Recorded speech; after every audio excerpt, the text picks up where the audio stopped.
దేవుని నామమునకు మహిమ కలుగును గాక.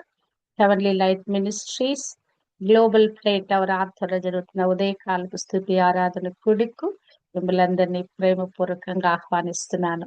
మరి దేవుని మహాకృపను బట్టి మరి యొక్క ఉమ్, ఈ యోహాను సువార్త అధ్యయనం చేయటానికి దేవుడు మనకి ఎంతో సమయం దయచేశాడు. దాదాపుగా మరి 10 నెలలుగా ఈ వాక్యము మనము ధ్యానిస్తా ఉన్నాము. మరి ఇప్పుడు 17వ అధ్యాయము ముగింపులో ఉన్నాము. ఇంకా 3 అధ్యాయాలు ఉన్నాయి. హల్లెలూయా. మరి దేవుడు తన కృపలో అభిషేకం ఇచ్చి తన వాక్కు ప్రత్యక్షతనిచ్చి మనని కొనసాగింప చేయును గాక. ఆమేన్. యోహాను సువార్త 17వ అధ్యాయము 22, 23 వచనాలలో మనము ప్రభువులో ఏకమై ఉండాలని, తండ్రి కుమారుడు ఎలాగున ఏకమై ఉన్నారు మనము కూడా, అంటే శిష్యులతో పాటు మనం కూడా ఏకమై ఉండాలని మరి ప్రభు తండ్రికి ప్రార్థన చేస్తూ వస్తున్నాడు. అంతేకాదు తన అభిలాషను తన ప్రార్థనలో వ్యక్తపరుస్తున్నట్లుగా చూడగలము.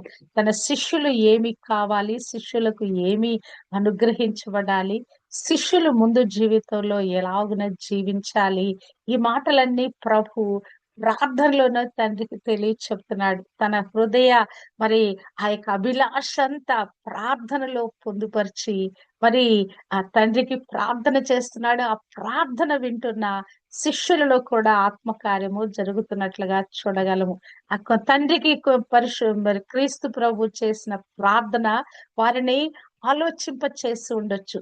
తండ్రితో పలుకుతున్న ఒక్కొక్క మాట వారి హృదయములో గొప్ప ఆత్మ విస్ఫోటన కలిగించి ఉండవచ్చు నేను అనుకుంటున్నాను. మరి ఆయన అంత మరి ఆ యొక్క భారంతో ఎంతో మరి ఆ శిష్యులేడల ప్రేమతో చేస్తున్న ఈ ప్రార్థన, బాధ్యతతో చేస్తున్న ప్రార్థన, తను వెళ్ళిపోతే వీరు ఏమైపోతారో అనే ఎడబాటుతో చేస్తున్న ఈ ప్రార్థన శిష్యుల మీద గొప్ప ముద్ర వేసి ఉండొచ్చు. ఎప్పుడైనా సరే ఎవరైనా ప్రార్థన చేస్తామంటే వారితో ఏకీభవిస్తే వారి ఆత్మ, వారి మనస్సు మనము వారితో ఐక్యపరచబడిన వారం అవుతామండి. ఎప్పుడైనా గమనించండి, ప్రార్థన చేస్తా ఉంటే మన పాటికి మనము మిన్నకుంటే కుదరదు, కానీ ఎదుటి వారి ప్రార్థన చేస్తున్నప్పుడు ఆ ప్రార్థన మన ప్రార్థనగా మనం చేసుకున్నప్పుడు, ఆ ప్రార్థనలో మనం ఏకీభవించినప్పుడు అది మనమే చేస్తున్నట్లుగా అయిపోద్ది. మన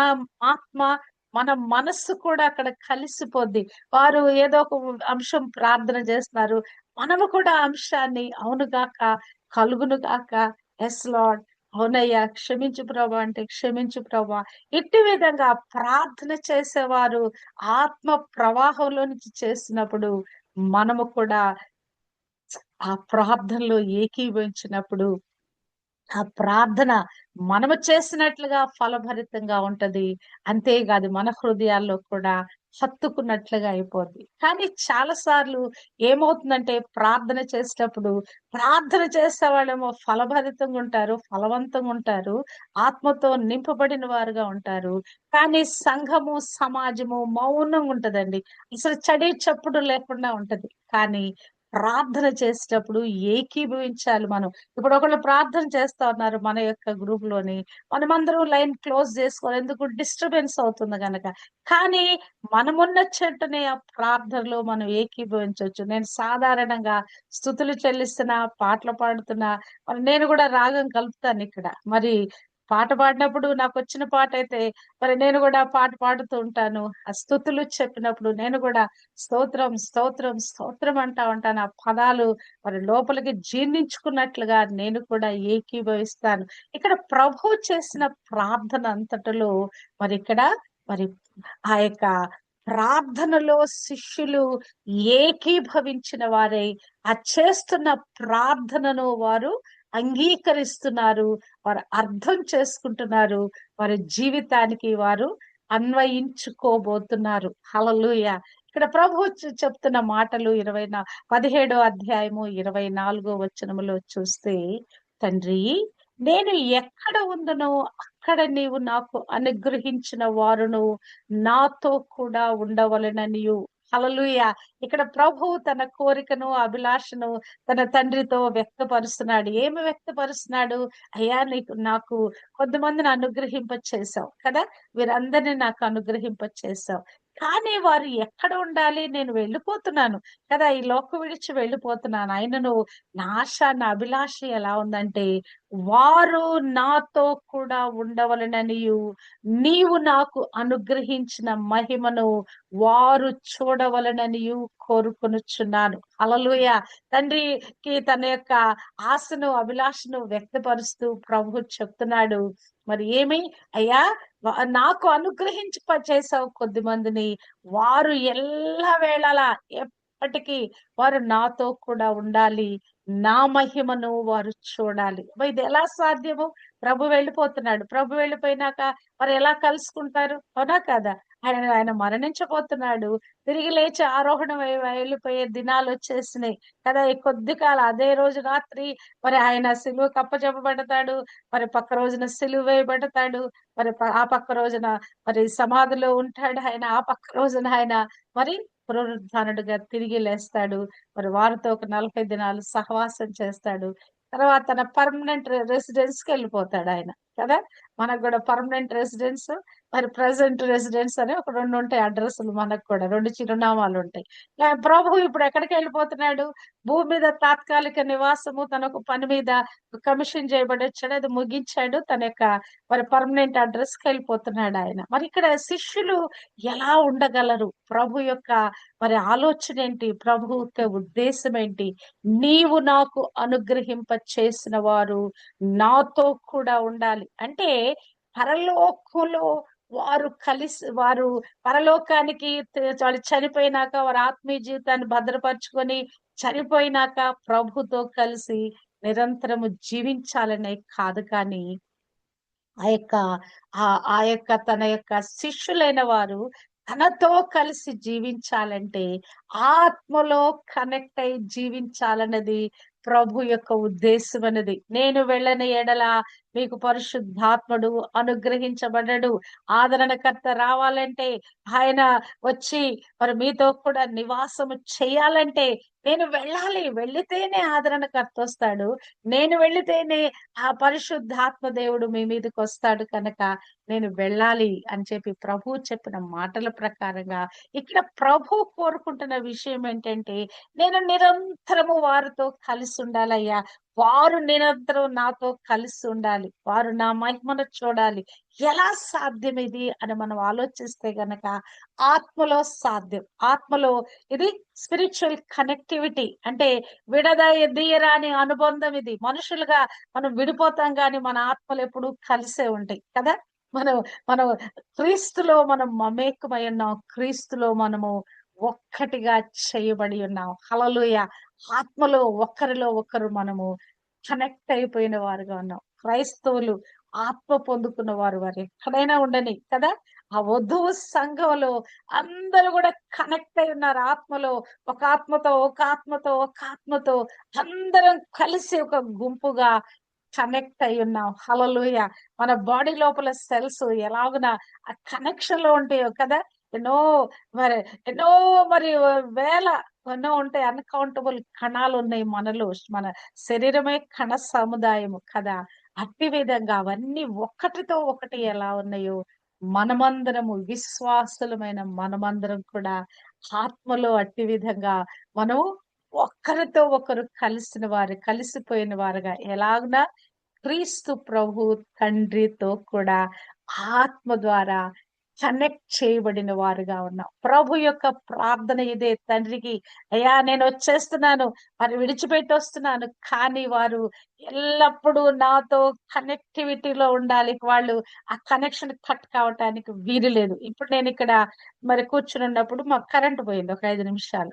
కరెంట్ పోతే నాకేమైపోద్ది నెట్ పనిచేయదు. కానీ వెంటనే ఏమైపోద్ది మనకి మన యొక్క ఫోన్‌లో ఉన్నటువంటి ఆ యొక్క ఆ యొక్క నెట్‌వర్క్ తాలూకు అంటే మరి వైఫై నెట్ కట్ అయిపోయింది.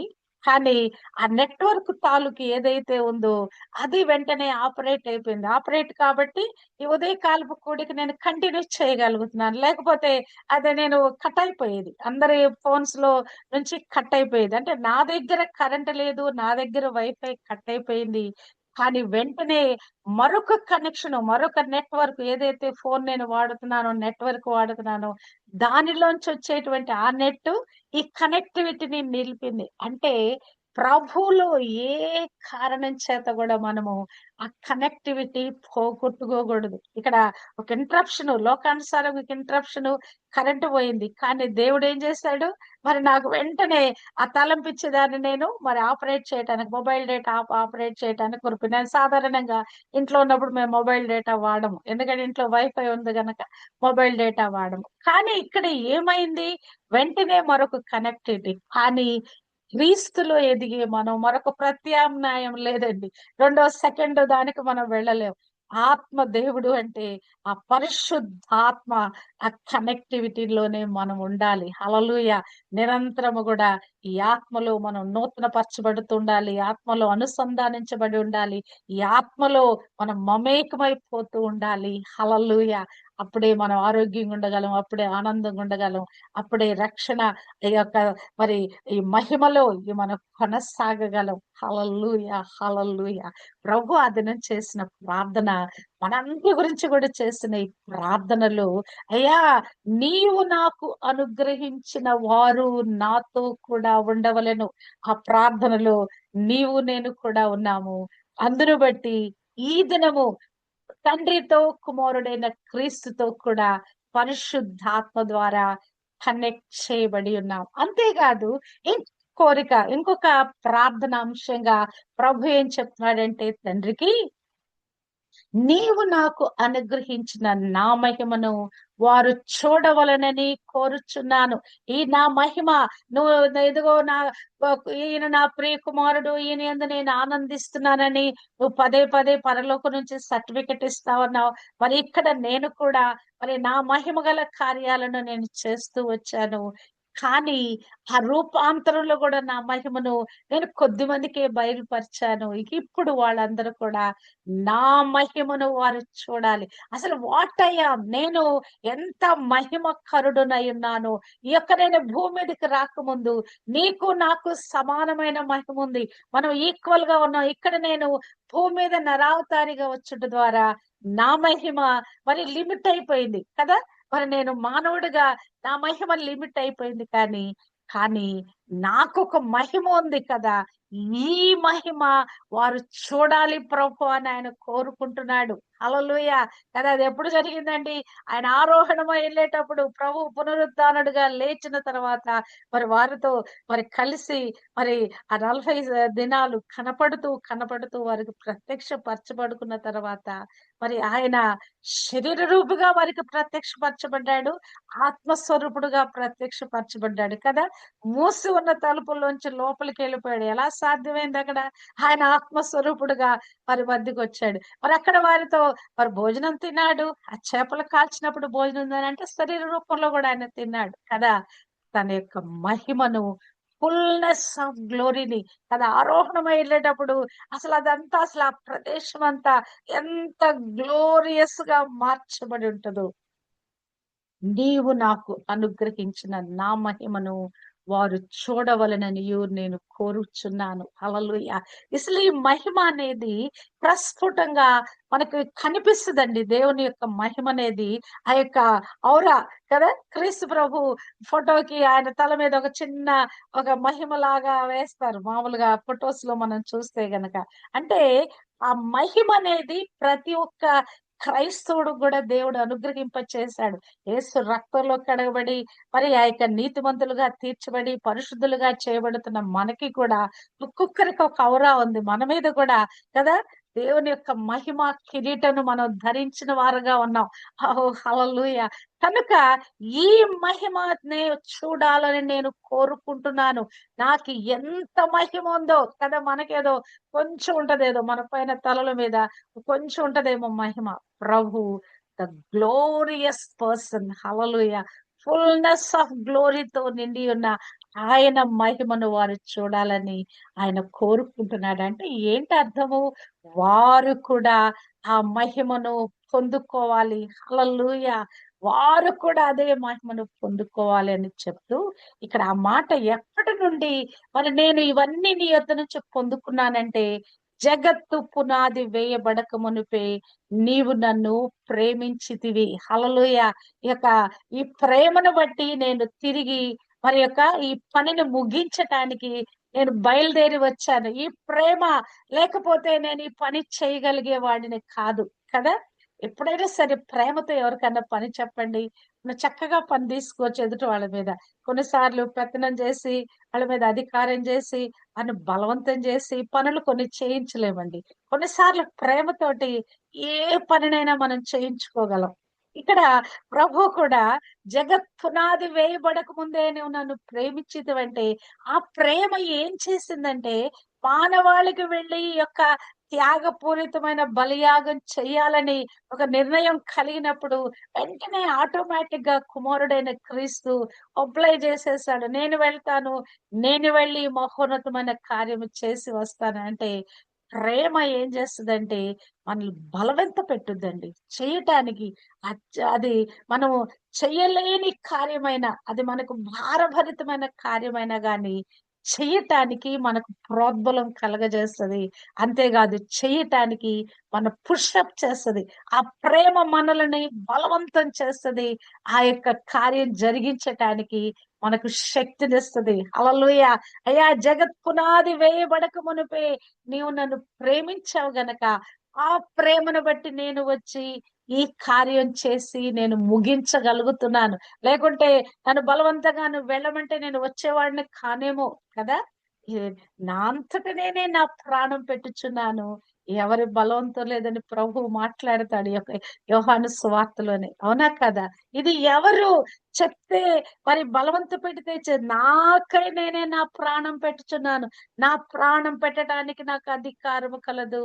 దాన్ని తీసుకొనుటకు నాకు అధికారము కలదు.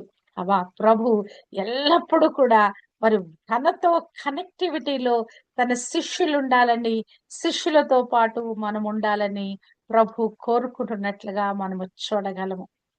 అంటే మనము ఆయన పోలికలోకి ఎప్పుడు మార్చబడుతూ ఉండాలి.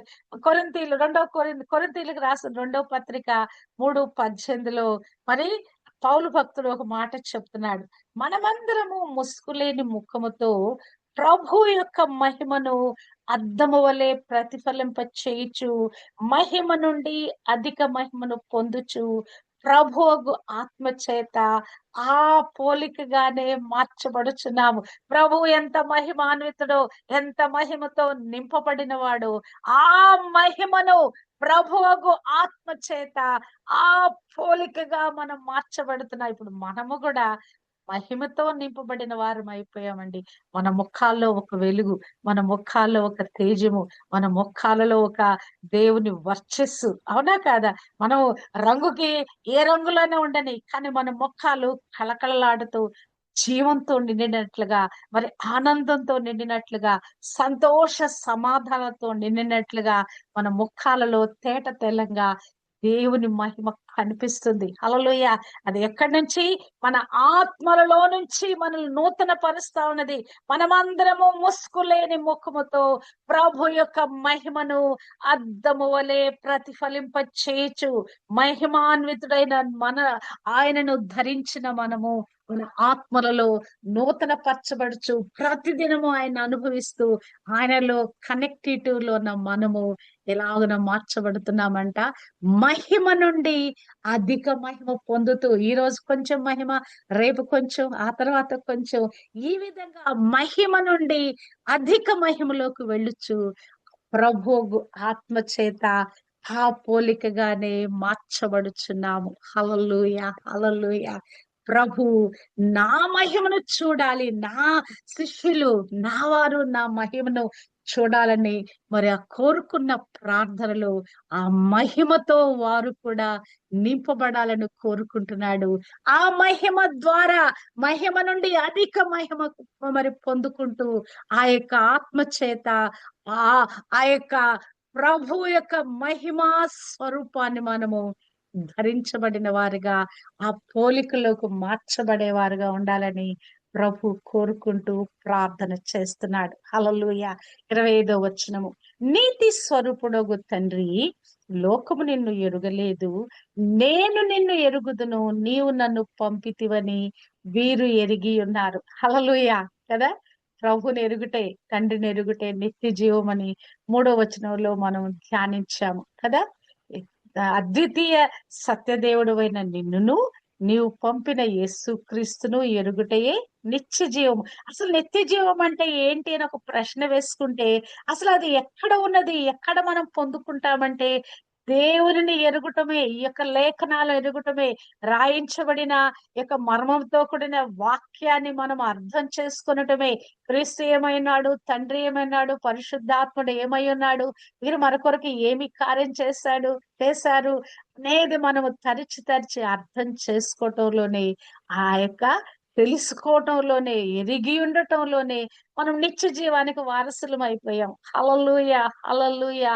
మరి ఆ వారిని ఎరుగుటే నిత్య జీవం. వారిని తెలుసుకుంటే చాలు, కంప్లీట్ గా తెలుసుకుంటే చాలు. ఎరిగితే ఏం చేస్తాం? ఫాలో చేస్తాం, అనుసరిస్తాం కదా. అందులో కొనసాగుతాము. ఎరగనప్పుడు మనం ఏం చేయలేం, మనం తెలియనప్పుడు మనం ఏం చేయలేం. ఇప్పుడు మనకు తెలియబడింది, అది అనుభవపూర్వకంగా మనం అనుభవిస్తూ ఉన్నాం. హల్లెలూయా. ఈ క్రీస్తు ప్రభును అనుభవిస్తున్నాం, తండ్రి ప్రేమను మనం అనుభవిస్తున్నాం, పరిశుద్ధాత్మ దేవుని తాకిడిని అనుభవిస్తూనే ఉన్నాం. ప్రతి ఒక్క దినము కూడా తండ్రి, కుమార, పరిశుద్ధాత్మ యొక్క సహవాసంలో కొనసాగుతున్నాం. అయితే యోహాను భక్తుడు 1 యోహాను 1వ అధ్యాయము 3వ వచనంలో చెప్పిన విధంగా, మా సహవాసం అయితే తండ్రితో కూడా ఉంది, క్రీస్తుతో కూడా ఉంది. ఆ సహవాసానికి మిమ్మల్ని పిలుస్తున్నాను నేను. ఆ సహవాసంలో మీరు కొనసాగాలంటే నిజంగా మనం ఇప్పుడు ఆ సహవాసంలో కొనసాగుతున్నాం. తండ్రి యొక్క, కుమారుని యొక్క, పరిశుద్ధాత్మ సహవాసంలో ఎల్లప్పుడూ కూడా కనెక్టివిటీలో మనం కొనసాగుతున్నాం. తండ్రి, నీతి స్వరూపుడగు తండ్రి, లోకం నిన్ను ఎరగలేదయ్యా, మరి కానీ నేను నిన్ను ఎరిగి ఉన్నాను, నీవు నన్ను పంపావని వీరు ఎరిగి ఉన్నారు. హల్లెలూయా కదా. ఇక జీవవాక్యము, పరిశుద్ధ గ్రంథము మనకి ఇవ్వకపోతే ఇవన్నీ మనకు తెలిసేవి కాదు కదా. అవునా కదా. మరి ఇది సత్యవాక్కుగా, మరి పరిశుద్ధాత్మ ప్రేరేపణతో మరి అనేక మంది భక్తులు 40 మంది డిఫరెంట్ ప్లేసెస్ లో, డిఫరెంట్ కాలాల్లో రాశారు గాని ఎక్కడ కనెక్టివిటీ చెరిగిపోలేదండి. వాళ్ళు ఆ, రాసినటువంటి 40 మంది ఏ ఏ ప్రదేశాల్లో ఉండి రాశారు కదా. వారు ఈ మరి ఆ యొక్క డిఫరెంట్ లాంగ్వేజెస్ లో రాశారు. కొంతమంది అరామీ భాషలో రాస్తే, కొంతమంది గ్రీక్ లో, కొంతమంది హిబ్రూలో, ఈ భాషలన్నిట్లో రాశారు. కానీ ఎక్కడ కూడా మరి దాని యొక్క ఆ యొక్క కంటిన్యూటీ చెదిరిపోలేదండి కదా. ఆ కనెక్టివిటీ పోలేదు. వారు ఎక్కడ రాసినా కూడా మరి పరిశుద్ధ గ్రంథం అంతా కూడా ఒక చోట సమకూర్చబడినప్పుడు కదా, 66 పుస్తకాలన్నిటిని ఒక చోటకి తీసుకుని వచ్చినప్పుడు అవన్నీ కూడా స్ట్రీమ్ లైన్ కి వచ్చేసినాయి. ఒకే వ్యక్తి రాసినట్లుగా కదా. కానీ రాయించింది ఎవరు? ఒక్క దేవుడే. పరిశుద్ధాత్మ ప్రేరేపణతో వాళ్ళందరూ రాసుకుంటూ వెళ్ళారు. పరిశుద్ధాత్ముడు చెప్తా ఉన్నాడు, వాళ్ళు రాస్తా ఉన్నారు. మరి ఆత్మ పూర్ణులే రాస్తా ఉన్నారు కదా. దానికి ఆధారం ఎవరంటే పరిశుద్ధాత్మ దేవుడే. మరి హోలీ స్పిరిట్ గాడ్ చెప్తుంటుండగా పరిశుద్ధాత్మ ప్రేరేపణతో వారందరూ రాసి ఉంటుండగా మరి ఈ యొక్క మరి మనం ఎరగటానికి ఈ పరిశుద్ధ గ్రంథము మనకి ఇవ్వబడింది. మర్మముతో కొన్ని వాటి కూడా కొన్నిసార్లు మనకి బోధించబడతా ఉన్నాయి కదా.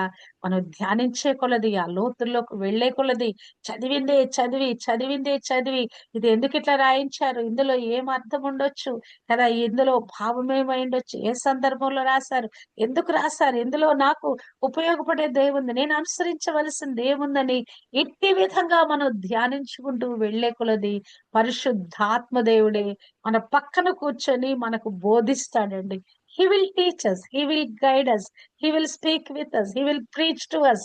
ఆయన మనతో మాట్లాడతాడు, మనకు బోధింప చేస్తాడు, మనకు చక్కగా అర్థమయ్యేలాగా చెప్తాడు. ఇగో దీని అర్థం ఇది, దీని భావం ఇది. ఇదిగో ఈ సందర్భంలో ఇలా రాయబడింది. ఇదిగో ఇందుకోసం నేను రాశాను. ఇలాగ నువ్వు అనుసరించాలి. ఈ వాక్యాన్ని నమ్మి నువ్వు లోపలికి తీసుకున్నట ద్వారా, దీన్ని ఎరుగుట ద్వారా, ఇదిగో ఇలాగున నీ జీవితం ఇలాగున నాలోకి మార్చబడుద్ది. హల్లెలూయా.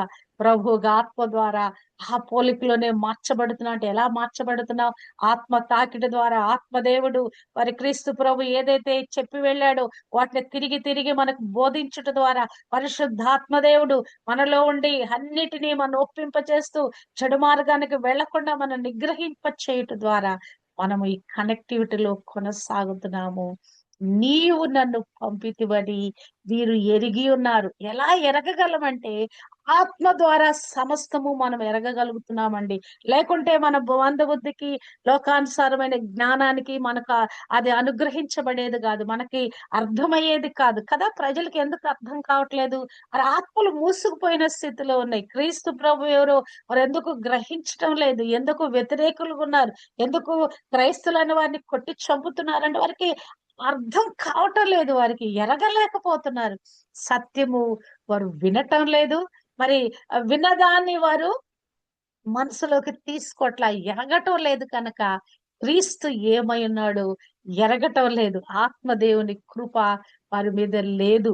మనకి దేవుడు ఆత్మదేవుని కృపిచ్చాడు గనక మనం ఎరగగలుగుతున్నాము, విశ్వసించగలుగుతున్నాము. తండ్రి, లోకము నిన్ను ఎరుగలేదు, హల్లెలూయా, కానీ నీవు నేను ఎరగటానికి దేవుడు కృప దయచేశాడండి. హల్లెలూయా. ఆయనను ఎరిగిన వారమై, ఆయనలో వేరు పారిన వారమై, ఆయనను వెంబడించు వారమై, ఆయనలో కొనసాగు వారమై ఉండటానికి మరి దేవుడు మనకు కృప దయచేశాడు. నీవు నన్ను పంపితివని వీరు ఎరిగి ఉన్నారు. శిష్యులే కాదు, నీవు నేను ఎరిగి ఉన్నాము గనక ప్రభుని వెంబడిస్తున్న వారుగా ఉన్నాం. నిరంతరము యేసు నామ ధ్యానం చేస్తా ఉన్నాం. యేసు యేసు యేసు నామం, యేసు రక్తం, యేసు నామం, యేసు రక్తం కదా. మరి ఇవన్నీ ఎలా మనం చెప్పగలుగుతున్నాం? మనకు అర్థమైంది క్రీస్తు ఎవరో, ఆయన నామంలో ఉన్న శక్తి ఏంటో, ఆయన రక్తంలో ఉన్న ప్రభావపు తాకిడేందో మనం ఎరిగి ఉన్నాము గనక కదా. వీరు ఎరిగి ఉన్నారు. దేవుడే ఆ కృపిచ్చి ఎరిగే గుంపు, ఆ యొక్క ప్రభుని ఎరిగే గుంపులో మన్నుంచాడు. హల్లెలూయా. ఆఖరి వచనము 17:26, నీవు నా యందు ఉంచిన ప్రేమ వారి యందు ఉండునట్లును నేను వారి అందు ఉండునట్లును వారికి నీ నామమును తెలియచేసిదని ఇంకను తెలియచేసేదనని చెప్పెను. హల్లెలూయా. ఇక్కడ వీరికి ఒకటి తెలియచేస్తున్నా అంటే ఏమి తెలియచేస్తున్నాడంట? తండ్రి యొక్క నామాన్ని తెలియచేస్తున్నాడట. తండ్రి ఏమై ఉన్నాడు అనే దాన్ని తెలియచేసి, ఏం తెలియచేశాడు తన జీవిత కాలం అంతా? తండ్రి నేను ఏకమై ఉన్నాము. తండ్రి ఏం చేస్తున్నాడో అదే చేస్తున్నాను. తండ్రి ఏం చెప్తున్నాడో అదే బోధిస్తున్నాను.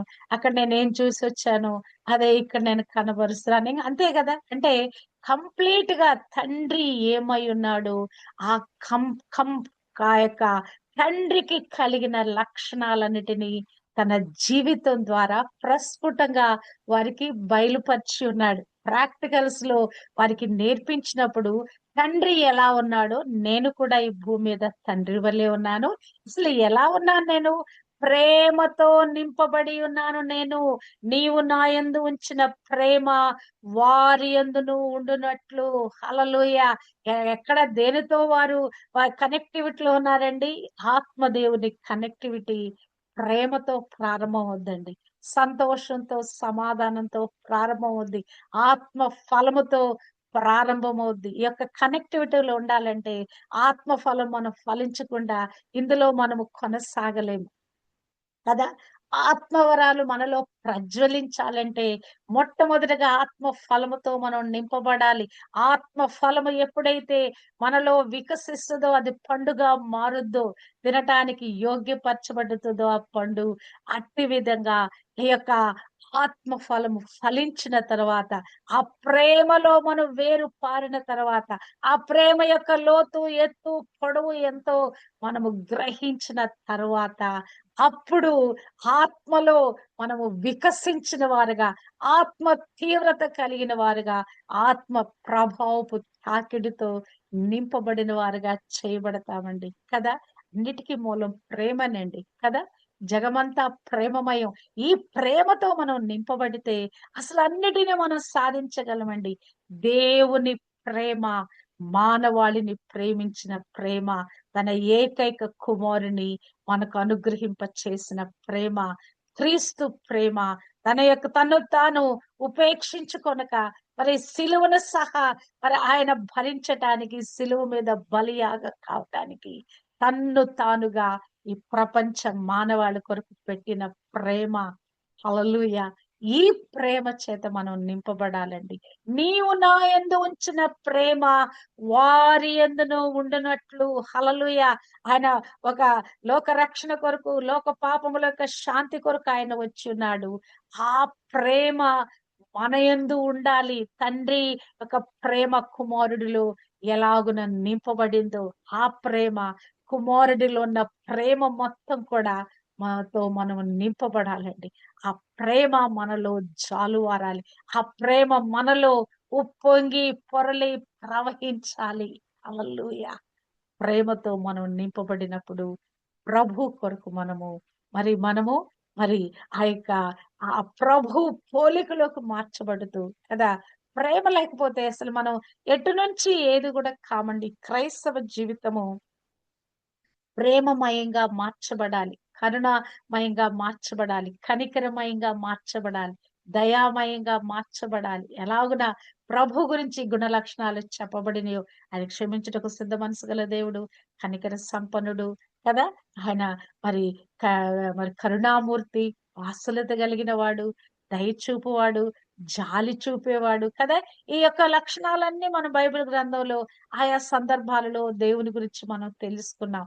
అవన్నీ ఆ లక్షణాలన్నిటిని మనం పుణికిపుచ్చుకోవాలి. ఆ ప్రేమ అనే దానిలో ఇవన్నీ కూడా ఇమిడి ఉన్నాయండి. ఆ ప్రేమలో వాత్సల్యం ఇమిడిపోయింది. అవునా కాదా? ప్రేమలో ఆ క్షమా హృదయం ఇమిడిపోయింది. ఆ ప్రేమలో ఇచ్చే గుణము ఇమిడిపోయినది. అయ్యా, నీవు నా యందు ఉంచిన ప్రేమ వారి యందు ఉండునట్లు. హల్లెలూయా. ఒక ప్రేమతో నింపబడిన వాడనే నేను వచ్చి ఉన్నానయ్యా.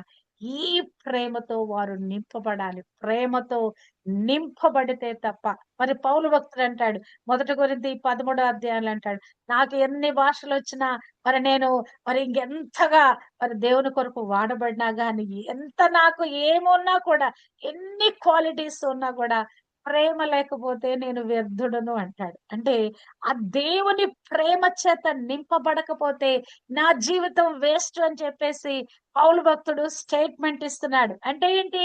ఈ ప్రేమే ప్రాముఖ్యమైనది. క్రైస్తవ జీవితానికి పునాది ఏంటంటే ప్రభుని రిఫ్లెక్ట్ చేయటానికి పునాది ఏంటంటే మరి ప్రేమతో నింపబడతాం. ఈ ప్రేమ మనకు కనెక్టివిటీలోకి తీసుకెళ్తుంది. ఆత్మ కనెక్టివిటీలోకి తీసుకెళ్తుంది. అదేమైపోతుంది? మహిమకరంగా మార్చబడతా ఉన్నది. హల్లెలూయా. అయ్యా, నీవు నా యందు ఉంచిన ప్రేమ వారి యందు ఉండునట్లుగా నేనేం చేశానంటే, వారికి నీ నామమును తెలియచేసేదని, ఇంకను తెలియచేసేదనని చెప్పెను. తండ్రి అని మాట్లాడతాడు. నీతి స్వరూపుడమైన తండ్రి అంటాడు కదా. ఈ తండ్రి అనే పదము ఈ 17వ అధ్యాయంలో మరి మొన్న 3, 4 సార్లుగా సంబోధిస్తూ మాట్లాడుతున్నాడు. తండ్రి అని ప్రార్థన మొదలుపెట్టి కదా మరి అమ్మ ఆయన మరి అనేకమైన సార్లు మరి తండ్రి, తండ్రి, తండ్రి అని ప్రార్థన చేస్తున్నట్లుగా మనము చూడగలము. ఆ ఈ ప్రార్థన అంశమంతా మనం ఆలోచిస్తే కదా, శిష్యులు తన పోలికలోకి రావాలి. తండ్రిని అర్థం చేసుకున్న వారుగా మార్చబడాలి. మరి వారు ఎల్లప్పుడూ కూడా మరి ఆ గ ఆ ప్రేమలో బద్దులై ఉండాలి. వారు కూడా మహిమ పొందుకున్న వారుగా ఉండాలి. ఎక్కడ కూడా తప్పిపోకూడదు. వారే కాదు, వారి వాక్యం ద్వారా ఎంతమంది ప్రభును విశ్వసిస్తున్నారో కూడా వారందరూ కూడా తండ్రి, కుమార, పరిశుద్ధాత్మ దేవునితో ఐక్యమై ఉండాలని ప్రభు ఈ ప్రార్థన చేస్తున్నట్లుగా మనము చూడగలము. నిజంగానే ప్రభు ఎంత మరి ఆ యొక్క ఆశపడుతున్నాడో తన శిష్యుల నిమిత్తము ఎంత ఆశపడుతున్నాడో, తను వెళ్ళిపోయిన తర్వాత వారు ఏ మాత్రము లోకములోనికి వారు వెళ్ళిపోకూడదు. వాళ్ళు కలిసే ఉండాలి. ఆల్రెడీ నాశనపుత్రుడు వెళ్ళిపోయాడు. ఒకడు వెళ్ళిపోయాడు. ఏర్పరచబడిన 12 మందిలో ఒకడు వెళ్ళిపోయాడు. ఉన్నటువంటి 11 మంది కూడా ఎలా ఉండాలి? ప్రేమతో నింపబడిన వారుగా, మరి ఐక్యతతో నింపబడిన వారుగా, మహిమతో నింపబడిన వారుగా వారు ఉండాలని మరి ప్రభు కోరుకుంటున్నాడు కదా. వారికి అనేకమైన వాటిని నేను ప్రత్యక్షపరిచానయ్యా. మరి వారు గ్రహించున్నారు, నేను ఎవరో నీవు ఎవరో గ్రహించి ఉన్నారయ్యా. మరి వారు పరిపూర్ణులు ఉండాలి ఈ లోకంలో. మరి వారు కాపాడబడాలయ్యా, దుష్టు నుంచి కాపాడబడాలయ్యా కదా. మరి వారు నీతో నాతో ఎల్లప్పుడూ కూడా ఈ కనెక్టివిటీలో ఉండాలి ప్రభు. నీ ప్రేమ చేత నింపబడి ఉండాలి. ఎందుకంటే వీరు నిన్ను నన్ను ఎరిగి ఉన్నారు. పరిశుద్ధాత్మ చేత నింపబడనై ఉన్నారు. హల్లెలూయా. మహిమ నా మహిమ, నీ మహిమ నాకిచ్చావు. ఈ మహిమ వారు కూడా పొందుకునై ఉన్నారు. ఆ మహిమ వారికి కూడా అనుగ్రహించబడాలని మరి ప్రభు యొక్క ప్రార్థన చేస్తున్నట్లుగా మనము చూడగలము. తండ్రి అని ఆకాశం వైపు కన్నులెత్తి ప్రారంభించిన ప్రార్థన మొదటి వచనము నుంచి ఒక 26 వచనాల వరకు కదా. మరి ఎన్నో మరి అద్భుతమైన విషయాలు మరి తండ్రితో ఆయన పంచుకుంటూ శిష్యులను ఆ మాటల ద్వారా బలోపేతం చేస్తున్నాడు. అంటే ఆ 16వ అధ్యాయం వరకు అనేక విషయాలు బోధించాడు వాళ్ళకి స్పష్టంగా. ఇక్కడ ప్రార్థనలో మరికొన్ని విషయాలు వారికి బోధిస్తున్నాడు. ప్రార్థన తండ్రికి చేస్తున్నాడు. ఆ ప్రార్థనలో ఒక బోధను మరి తన శిష్యులకి మరి బోధ చేస్తున్నట్లుగా మనం అర్థం చేసుకోవచ్చు. కనుక ఈ విధంగా ప్రభు చేసిన ప్రార్థన మనము కూడా చేయవారుగా, మనము కూడా ఇటు శిష్యులతో పాటుగా మనము కూడా ప్రభు చేసిన ప్రార్థనలో ఐక్యపరచబడిన వారు ఉన్నాము గనక ఆ దినము 2025 సంవత్సరంలో సిలువకు వెళ్ళక ముందు ప్రభు శిష్యుల గురించి చేసిన ఈ ప్రార్థనలో నీవు నేను ఉన్నాము గనక దేవునికి మహిమ కలుగును గాక. జగత్ పునాది వేయబడక ముందే, లోకము పుట్టక మునిపే ఆ ప్రణాళికలో మనం ఉన్నాము. ఏర్పరచబడిన గుంపులో ఉన్నాము. అంతేకాదు శిష్యుల గుంపులో ఉన్నాము మనము. వాక్యం విని కేవలం విశ్వాసుల గుంపులో మనము లేము. శిష్యుల గుంపులో ఉన్నాం గనక మరి శిష్యులకు ఇవ్వబడిన కమిషను మనకు కూడా ఇవ్వబడుతుంది. ప్రేమించుకోండి, ఒకరినొకరు సహించుకోండి, ఒకరితో ఒకరు కలిసి జీవించండి, ఒకరినొకరు హెచ్చుగా భావించుకోండి కదా. మీరు ఎల్లప్పుడూ మరి ఐక్యత, ప్రేమ, సమాధానం అనే బంధంలో మీరు నిలిచి ఉండాలని వారికి చేసిన బోధ ఈ దినం మనకు కూడా చేయబడుతుంది. ప్రార్థన రూపంలో తండ్రికి ప్రార్థన చేస్తూ ప్రభు ఈ విషయాలన్నీ మనతో మాట్లాడుతున్నాడు. హల్లెలూయా. నా యందు వారు, నేను వారి యందు, నీవు నీ యందు నేను ఉన్నట్లుగా మరి అందరం కలిసి ఉండాలయ్యా కదా అనేది మరి మరి క్రీస్తు ప్రభు యొక్క హృదయం అన్నది. తండ్రి ఆయన మనమందరం కూడా కలిసి ఉండాలని, ఆయన ఉన్న చోటులో, నేను ఉండు చోటలో, నేను నాకు అనుగ్రహించిన వారందరూ కూడా నాతో ఉండాలి, నా మహిమను చూడాలి, నా మహిమతో వారు నింపబడాలని ప్రభు కోరుతూ తండ్రికి చేసిన ప్రార్థనలు నీవు నేను కూడా ఉన్నందుకు ఈ ధన్యత కొరకై దేవాది దేవునికి లెక్కింపలేని కృతజ్ఞతాస్తుతులు చెల్లిస్తున్నాను. ఈ భాగ్యం కొరకై దేవాది దేవునికి లెక్కింపలేని కృతజ్ఞతాస్తుతులు చెల్లిస్తున్నాను. ప్రభు చేసిన ప్రార్థనలో ఏకీభవిస్తూ ఆమెనని చెప్తూ ఈ యొక్క 17వ అధ్యాయాన్ని ముగిస్తున్నాను. దేవునికి మహిమ కలుగును కాక. ఆమేన్. హల్లెలూయా.